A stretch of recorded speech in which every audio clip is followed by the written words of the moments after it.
4K Podcast. Dom Damali here, back with another video for you guys. Today I will be talking about something on my channel that I haven't talked about in a while, since I've, revised my channel and started doing new things up here, i.e. Pretty Little Liars. But today I'm going to be talking about music, and I'm going to be talking about Beyonce, especially.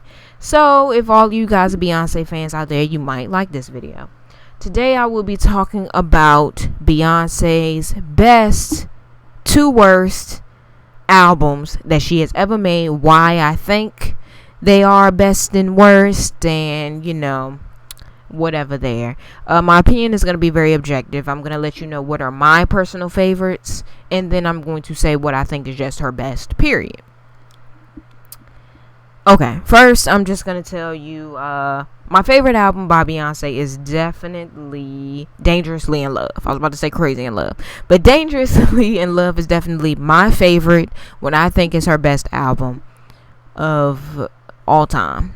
And the reason why I think Beyonce the reason why I think Dangerously in Love is Beyonce's best album is because Dangerously in Love really solidified who Beyonce was as an artist and as a singer.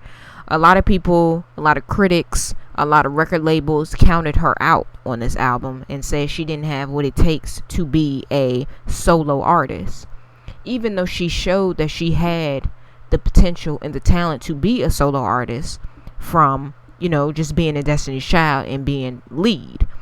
They counted her out. They didn't like any of the singles that she brought to them that she wanted to release, and they just was like, no. And she ended up having, I think, 7 number ones on that album. Don't quote me, but I think it's about seven number one singles on that album. And Beyonce wouldn't be who she is today if that album was never released, if they would have counted her out, if that album would have bombed, whatever it was. Beyonce would not be here today without that first album. And for some of you listening to this video, that album may be a little bit before your time. I think I'm a little older than a lot of my subscribers. I don't know. I'm not that old, but early 20s. I'm a little older.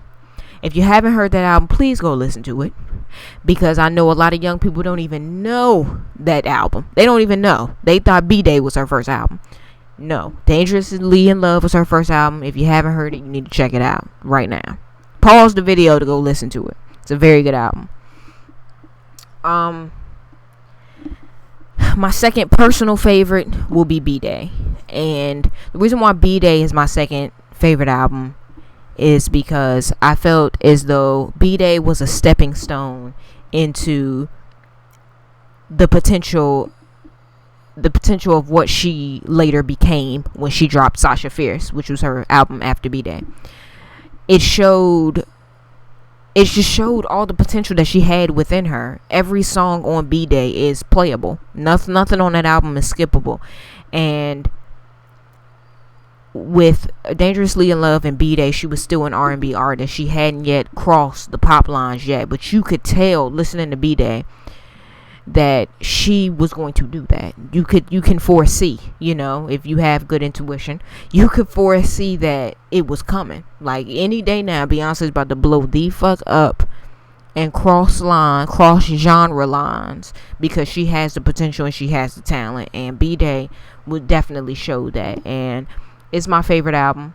I mean, not my favorite, but it's my second favorite album, and because of all the reasons that I said, obviously, but also because I could just put that album and I could put that album on and I don't have to skip a damn thing. Now, I'm not a big fan of Beyonce's slow jams. Never been, probably never will be. But even on that album, even though they annoy me, the slow jams on that album, I can still just put that on and just play it, and I don't have to skip anything.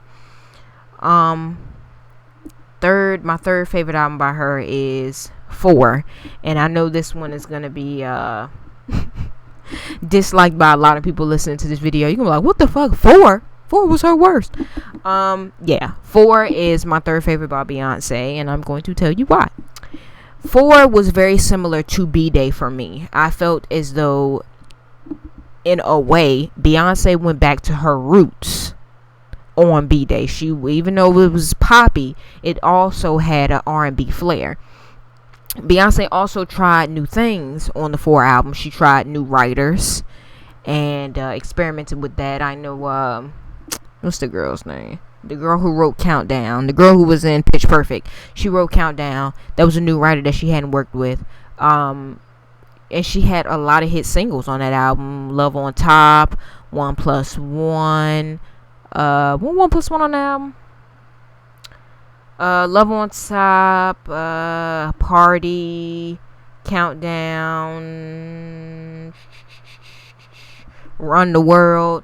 She had a bunch of hits on that album, a bunch of good songs to me, and it was literally just like B-Day for me. It was an album that I could put on and I didn't have to skip, and every song was bumping, every song was jamming. You could put that album on at a party just like with B-Day. So they were very similar, and as you can see, I like B-Day, so obviously I like 4. But a lot of you are probably like, what the hell for that album, because a lot of people say that's her worst, but I don't care. That's my 3rd favorite. Okay, my 4th favorite, reminder, Beyonce has 5 albums. Okay, my 4th favorite is Beyonce.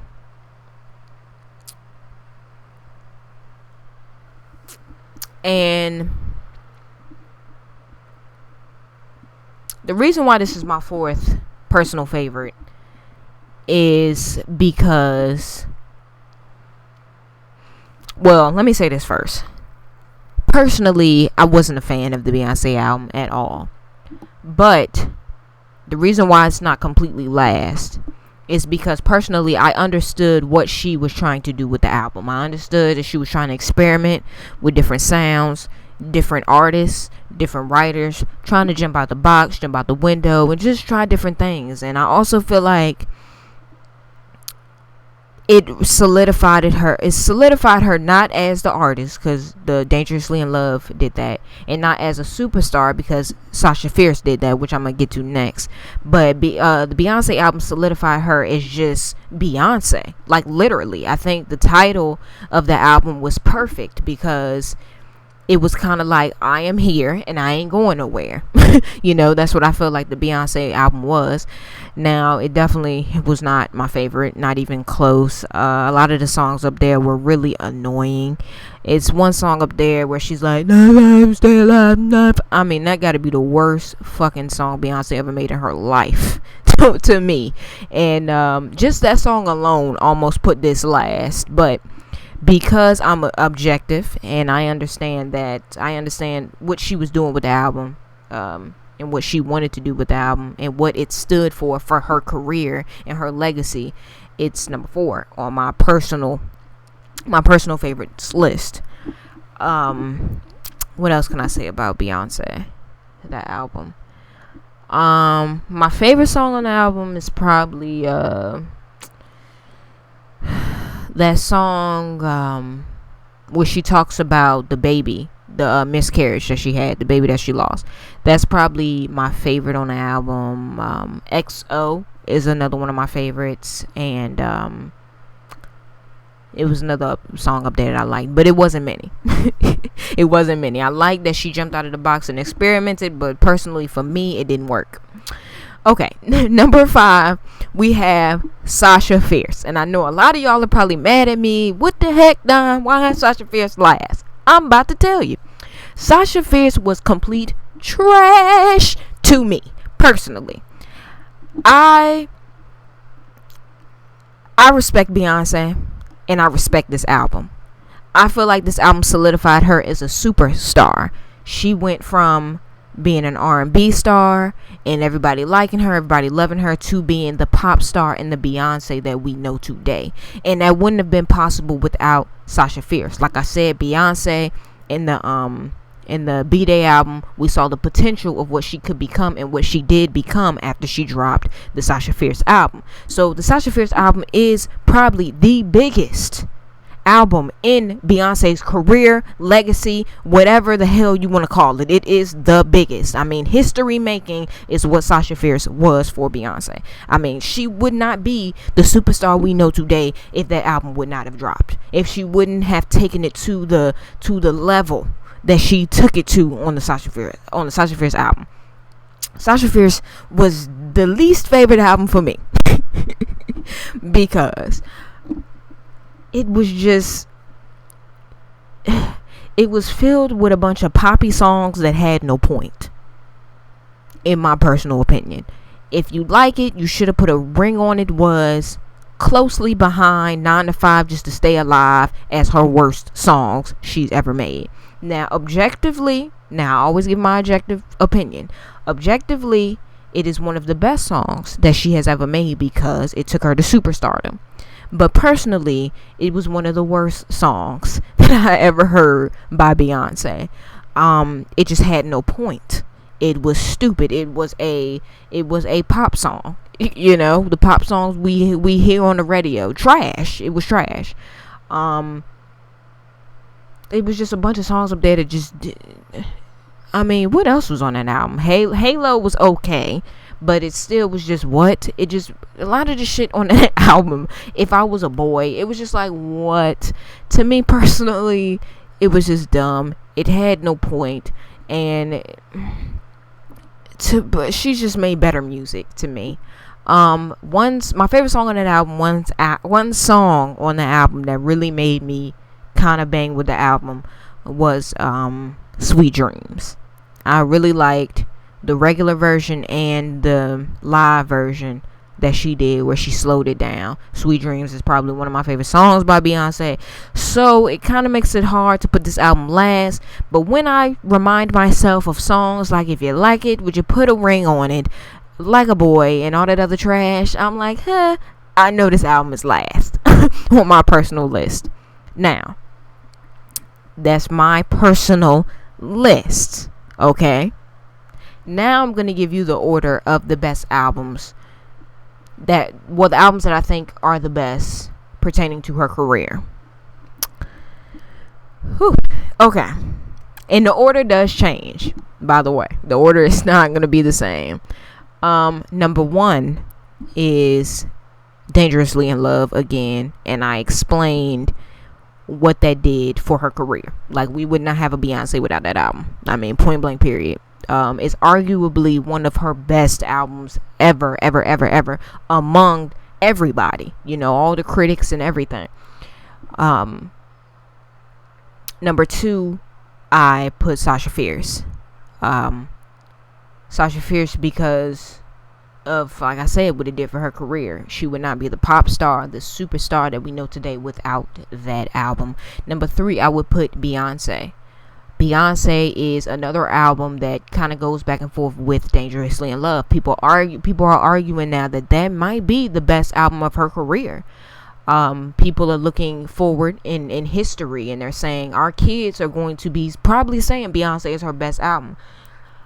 People are saying that she has changed the way we listen to music, which is true. That album did kind of make us, change the way people drop music. Now people don't even give a release date; they just drop it.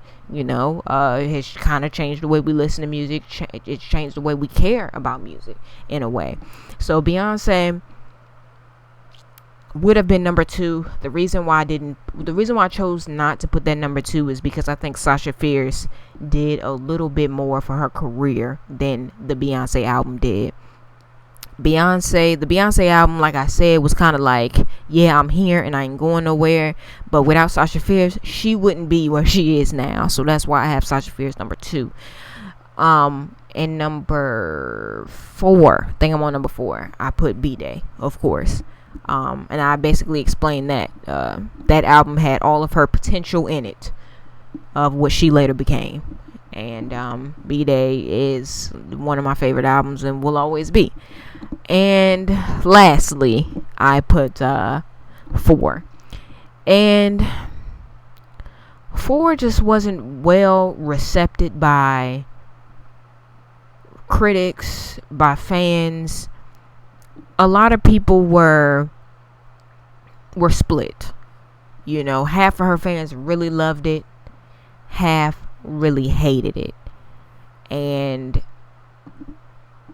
I think, this is just me giving my opinion and my thoughts, I think that was because of the fact that she kind of went back to B-Day days and she went back to her roots. Even though it was still pop as hell, it had a little R&B flair, a little R&B. And, you know, once she's crossed over, people want you to continue doing what you were doing, you know. And a lot of her fans are people who listen to pop music. A lot of her fans now are pop heads, you know, so they didn't want to hear that. A lot of the people who have loved Beyonce from the beginning, who were down with her when she was singing R&B with Dangerously in Love and B-Day, loved that album, me personally. So it was just divided, you know, among the fans. And since that album was the most divided, and it really didn't do too much for her computer, it didn't do too much for her career. It was another stepping stone, just like B-Day was. But yeah, since it just didn't do too much, I have to put that number 5. Whew. So yeah, that was my list of my personal favorite and what I think objectively are the best and worst albums by Beyonce. If y'all think any different, if y'all agree, whatever it may be, comment and let me know. Peace. You were tuning into Fourth Gate Podcast with Dom Damali.